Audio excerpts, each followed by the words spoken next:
Do you ever try to stop doing something and find that the habit keeps coming back like a ghostly footstep you can't quite lose? Maybe you tell yourself, "I'll stop checking my phone before bed," and 3 nights later, you're scrolling again.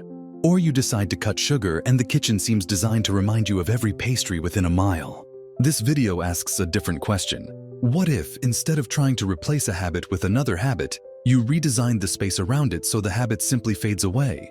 Welcome to the idea behind the City of Forgotten Habits, a thought experiment turned practical method that treats habits as routes on a map and shows you how to redraw the city so old paths disappear.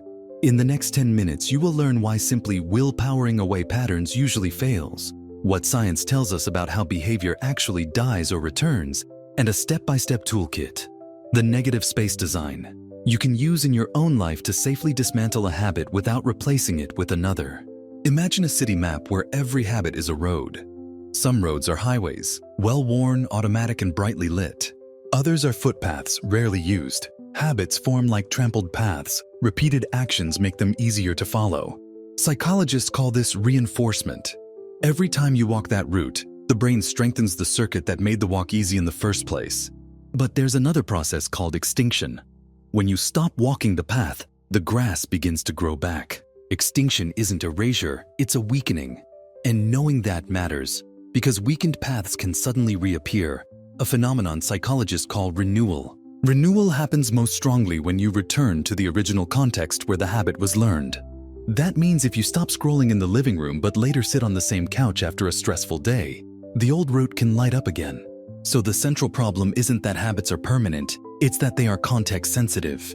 They are tied to cues, places, times, objects, emotions that act like road signs telling you which path to take. If you leave the signs intact, the road can reappear. That's why this city experiments with a radical idea.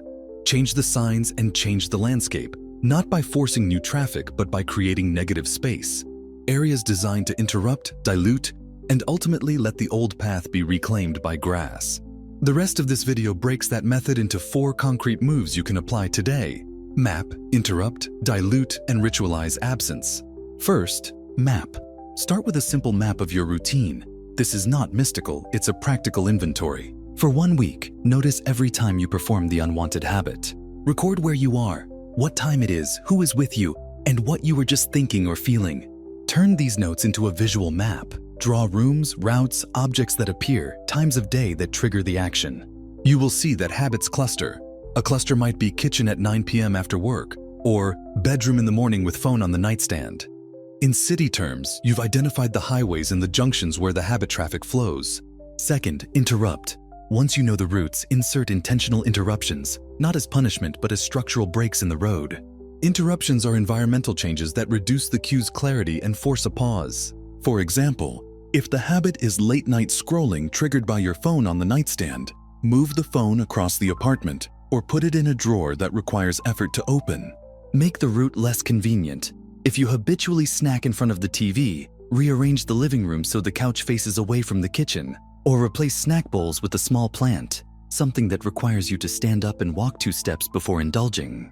The point is to insert friction where automaticity used to be effortless. Third, dilute. Some habits are context-bound because the cue is too strong. Dilution weakens the cue's influence by adding alternative signals that are neutral or incompatible with the habit. This isn't about replacing the habit with a new ritual you must maintain forever. It's about creating a landscape where the original cue no longer points so clearly in one direction. For instance, if you reach for caffeine right after lunch because your office desk is beside the kettle, introduce neutral objects or signals near the kettle. Perhaps a jar of herbal tea packets or a small schedule card reminding you to take a 10-minute walk. Another dilution technique is to fragment the cue. Remove singular anchor points. If your phone's lock screen shows notifications that act as beacons, toggle notifications off or use a lock screen image that reads pause. The cue is still there, but its pull is weakened and more ambiguous. Fourth, ritualize absence. Here's the counterintuitive piece. Do not try to fill the void with an equally strong replacement. Instead, ritualize the absence. Create a short, simple ritual that honors the decision not to act. Suppose your habit is emotional snacking. Instead of substituting a new snack ritual, design a 1-minute ritual of absence you do when the urge hits. Close your eyes, place your hand on the table, breathe 3 times and say, "Not now." That ritual acknowledges the urge without feeding it, giving your brain a predictable micro-experience that isn't the habit. Rituals are powerful because they convert ambiguity, "what should I do?" into a minimal, repeatable response that doesn't require a huge emotional investment. Together, these 4 moves, map, interrupt, dilute, ritualize absence, form negative space design. It treats the habit like an architectural feature. You don't demolish the person. You redesign the structure around the behavior so the behavior has nowhere convenient to anchor itself. Now let's translate this into a real-life example so it isn't theory. Meet Lena, who wants to stop checking social media during work. Mapping reveals the pattern. She checks every time she hits a roadblock in a task. The Q cluster is desk plus frustration plus 2 p.m. slump. The city plan for Lena is move the phone out of reach, interrupt, place a small hourglass by the monitor that she flips when tempted, ritualize absence, change the desk layout so the plant sits between laptop and phone, dilute, and note the specific micro-environmental triggers on a sticky note to increase awareness, map. After 3 weeks, the urge still appears sometimes. But because the route now has friction and the ritual provides a consistent alternative experience, the urge grows quieter and less urgent. Important caveat: extinction is not erasure. Renewal remains a risk. You might travel, return, or experience stress that reactivates the old route. Because of this, negative space design is not a one-off fix but a structural habit maintenance strategy. The method reduces unhelpful relapses by making the context less permissive and by training you to notice the cue and respond differently. Let's address 2 common concerns. First, won't removing cues just make me suppress feelings and won't they explode later? That's a compassionate worry and a real one. Negative space design isn't about avoidance of inner experience. It is about altering external scaffolding so the brain doesn't automatically solve discomfort with an old response.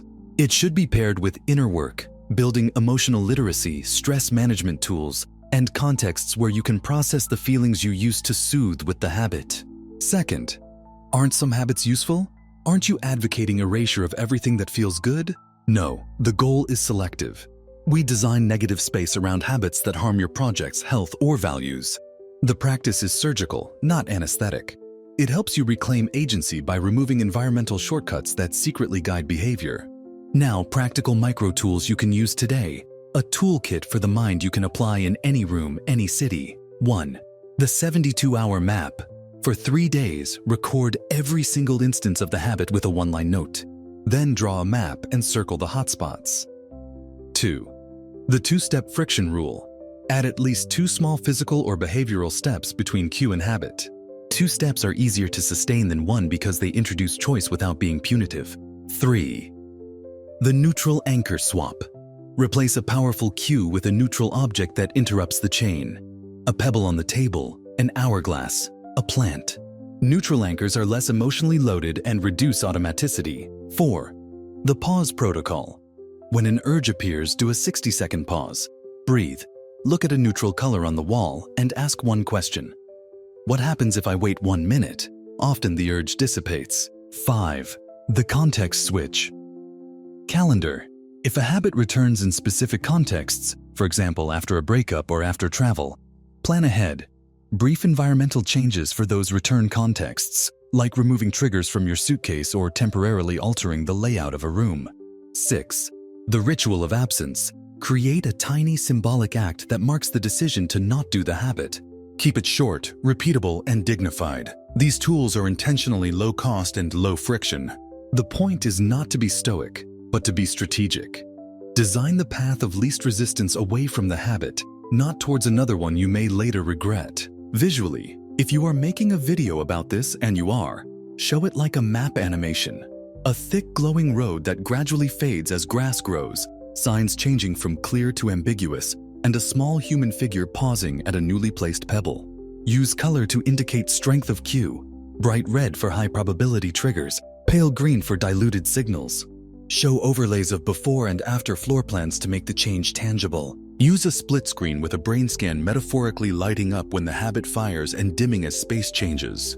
This is the most important mindset shift I want you to leave with. Habits are not moral failures. They are learned responses wired into environments. If you blame yourself, you waste energy fighting the current instead of redirecting the river. If you redesign the banks of the river, the water will find a different course on its own. One more experimental idea for bold minds: a forgetting room. Choose a small corner or a single drawer dedicated to forgetting. In that space, place objects associated with the habit but make them inaccessible or inconvenient in symbolic ways. The forgetting room teaches your brain that the objects no longer function as cues. Over time, the emotional magnetism of those items decays. As with all experiments, measure, iterate, and be patient. Habits that took months or years to form rarely vanish overnight. Track your progress, not for shaming but for data. Celebrate small gains. A single afternoon without the habit is a victory worth noting. Finally, a short philosophical note to anchor this in meaning: forgetting is not always failure. Sometimes letting a pattern fade is a form of growth. There is dignity in reclaiming the city of your life from routes that no longer serve you. The negative spaces you create are not voids. They are room for new clarity, for quieter attention, and for choices that reflect who you want to be rather than who you were when the path first formed. If you're ready to try this in your own life, start small. Map one habit this week, add one interruption, and create one tiny ritual of absence. Tell us how it goes in the comments so we can learn from your city plans. If this framework helped you imagine a practical way to break a stubborn pattern, like the video, share it with someone who might be stuck on their own habitual highway, and subscribe to Mind Unlocked for more toolkits that turn psychology into actionable design. Your like and subscribe help us keep building this map, and every share nudges one more person to redraw the roots in their life.